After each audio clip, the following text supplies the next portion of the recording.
Hablo en mi carácter de presidente de la Asociación de Defensores del Pueblo de la República Argentina y de defensor del pueblo de la Ciudad de Buenos Aires. Vengo a reafirmar aquí todo lo que hemos dicho en todas las audiencias de todos los servicios públicos hasta el día de la fecha. Pero fundamentalmente vengo a reafirmar los principios establecidos por la Corte Suprema de Justicia de la Nación en el fallo que llegó por vía de un amparo de no confiscatoriedad, de proporcionalidad, de certeza, previsibilidad, gradualidad y razonabilidad. Hemos visto en los distintos cuadros que fueron presentando las empresas que los incrementos podemos decir que oscilan entre un 30 y un 48%. Tengo que decir que me toca hablar y criticar a la empresa que menos críticas tiene en la Defensoría del Pueblo, que en este caso es Metrogas en la Ciudad de Buenos Aires. La verdad que las empresas que la sociedad más cuestiona, por lo menos en la Ciudad de Buenos Aires, son las empresas eléctricas, en particular una de ellas, que no le gusta atenerse a la ley y cumplir con las sanciones que el ente de energía le establece. Pero también quiero decir que cuando veíamos los cuadros y los incrementos sobre el transporte, la distribución, el valor del BTU y el valor de los impuestos, notábamos claramente que estos principios de la Corte no se respetan. No se respetaron y no se respetan. Y no se respetan por parte de las empresas cuando proponen y no se respetan por parte del Estado cuando acepta las propuestas de las empresas.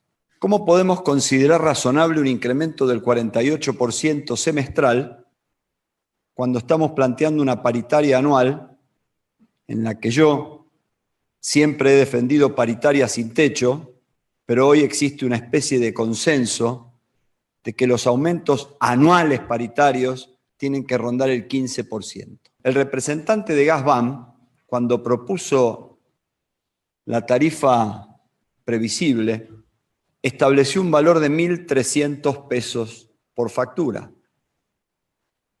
Me imagino que los trabajadores de la empresa Metrogas, GasBAM, es probable que en los convenios colectivos de trabajo tengan salarios promedios de aproximadamente 30.000 pesos, con suerte, brutos. Esto hace que el salario neto de ese trabajador esté en 26.000 pesos. Solo esa tarifa que propusieron de 1.300 pesos como tarifa previsible, le consume el 5% de los ingresos a ese trabajador, de un salario que, convengamos, es un salario importante en la Argentina. Sumémosle a eso que también paga la luz, el agua, que próximamente vamos a tener una audiencia pública y ya está anunciado el 26% de propuesta de incremento, y el aumento de los transportes. Les recuerdo a GasBAM y a Metrogas que entre las dos empresas tienen 15 millones de personas, no clientes. Le pido, por favor, que hablemos de personas. De esos 15 millones de clientes, como dicen ustedes, y de personas, como decimos, de las defensorías y de las organizaciones de usuarios, 3 millones entran todos los días a la Ciudad de Buenos Aires y pagan el transporte para ingresar o los aumentos de las autopistas. Recordemos que la mayoría de estas personas, para venir del Gran Buenos Aires a la ciudad, utiliza 3 medios de transportes: un colectivo hasta la estación, el tren hasta la ciudad y el subte u otro colectivo hasta su lugar de trabajo.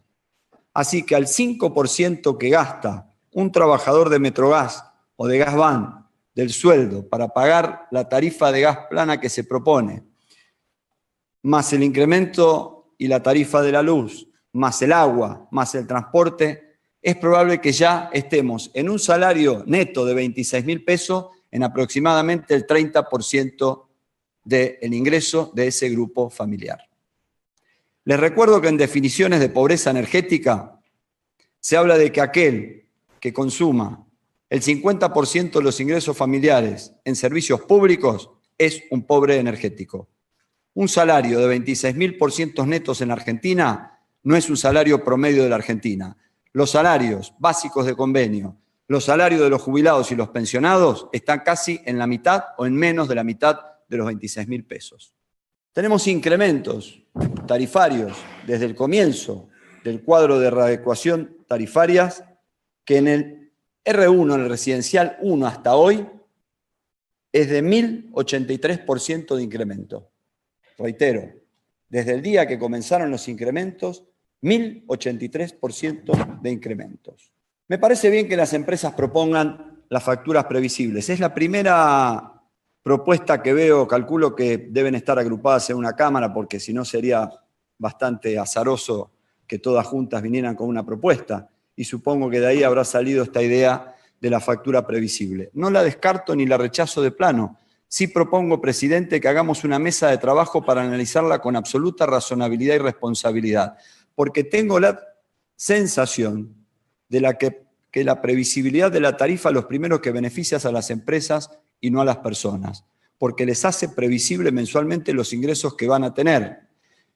Las personas suelen organizar su economía de manera distinta.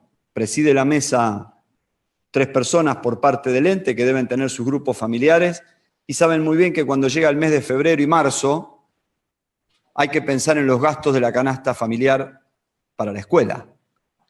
Y que cuando llegan otros meses, como los meses de mayor calor, se utilizan mucho más los equipos de refrigeración, entonces es más alto el consumo eléctrico. Entonces la economía familiar no tiene una tarifa plana de gasto, tiene la capacidad de gasto que tiene la familia. Entonces me gustaría que esta idea de tarifa plana sea discutida en una mesa con las empresas, que la felicito por haber hecho una propuesta que hasta el día de hoy no había escuchado por parte de ustedes, pero creo que merece que los usuarios y los defensores del pueblo estemos sentados para plantear si realmente beneficia, además de a las empresas en la regularidad de sus ingresos mensuales, a los usuarios efectivamente de manera mensual. En el NEA, como bien dijo el representante, no hay red de gas, salvo en Entre Ríos y en Paso de los Libres. Reivindicamos el proyecto del senador Cobos de declarar a la garrafa como un servicio público esencial. Sabemos que la política del Ministerio de Energía no es esa, pero lo reivindicamos porque todas esas personas gastan muchísimo más en el gas por garrafa que nosotros, que nos beneficiamos en la ciudad de Buenos Aires y en el Gran Buenos Aires y en el resto de las provincias por estar conectados a la red nacional de gas.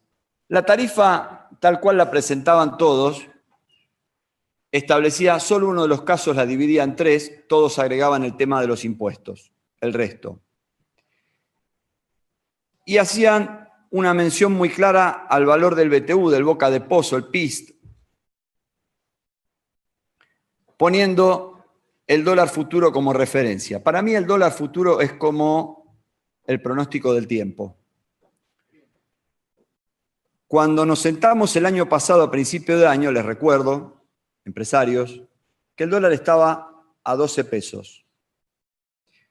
Me gustaría googlear, tal vez alguno pueda usar el teléfono en silencio, para googlear y ver qué decía en aquel momento el ROFEX del valor a dólar futuro para hoy. Yo dudo mucho que dijera el valor que tiene el dólar de hoy, porque el dólar de hoy fue definido por una política del gobierno nacional, es decir, alteró el propio devenir del mercado. Y estamos en un valor del dólar que incluso el sector industrial argentino, y lo comparto, considera que es bajo. Por lo tanto, ese valor de las tarifas que se está planteando ahí tiene absoluta incertidumbre, como bien dijo Mariana, porque tiene certeza en lo que están proponiendo las empresas, pero no tiene previsibilidad en aquel lugar en donde está sujeto a la variación del dólar. Por lo tanto, cuando el ente tome la decisión definitiva, las personas que perciban las tarifas van a tener certeza en lo que le dijeron Metrogas, Gasban, pero no van a tener certeza en el valor del BTU. Y el Estado tiene que dar certeza. Y el Estado tiene que tener políticas claras y coherentes. Y en algunos casos sería bueno que se revisen. No es razonable que una persona que está afuera de la tarifa social pague 92 pesos de cargo fijo, al mismo tiempo que lo paga una persona que está dentro de la tarifa social y también paga 92 pesos de cargo fijo. hay que eliminar el cargo fijo de la tarifa social. Creo oportuno y creo que es un momento adecuado para hacer una especie de cuarto intermedio, como se dice en el básquet, o también en la política, en el Congreso, para hacer una revisión integral de todos los cuadros tarifarios. Me parece que el impacto, cuando termine, dentro de 2 años, el reemplazo del subsidio por las tarifas, va a ocupar en muchos salarios y en muchos ingresos familiares más del 60% de su capacidad de ingresos. Y vuelvo acá a los conceptos de la Corte Suprema.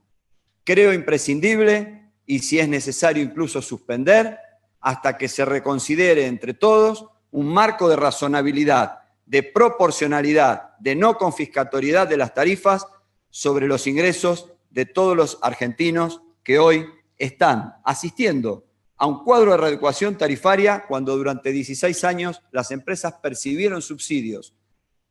No expresaron públicamente críticas a esos subsidios y no creo que hayan tenido pérdidas, porque dudo mucho que una empresa se mantenga durante 16 años con pérdidas. Es cierto que no se hicieron las inversiones ni por parte de las empresas y tampoco por parte del Estado, pero no son las personas que necesitan de los servicios públicos las responsables y las que deben pagar lo que el Estado y las empresas no hicieron durante 16 años. Muchas gracias.